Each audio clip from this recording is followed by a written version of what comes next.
I can't even begin to imagine how many thousands of pounds would have been saved on alternators and batteries had this been fitted alongside them.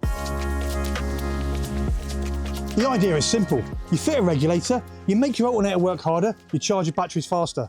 On paper it works, but in reality, you're pushing your alternator past its safe limits. You'll end up overcharging your batteries. Something will eventually give. I was a marine engineer for over 20 years, and I lost count of the amount of alternator regulators I was asked to remove because they burnt out alternators or destroyed battery banks by overcharging. The Wakespeed WS500 Pro changes all that. It monitors voltage, temperature, current in real time to deliver the most precise charging possible, making it the best alternator regulator I've ever seen in terms of pushing your charging to its limit, but knowing exactly where to stop. Setting up is easy. You use your mobile phone, and the Bluetooth app has pre-configured profiles for any battery type. So you select your alternator, you select your battery type, and you're all set.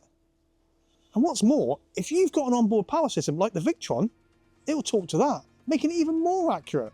We're really excited about what this is doing for the marine market. If you'd like to find out more, drop us a message.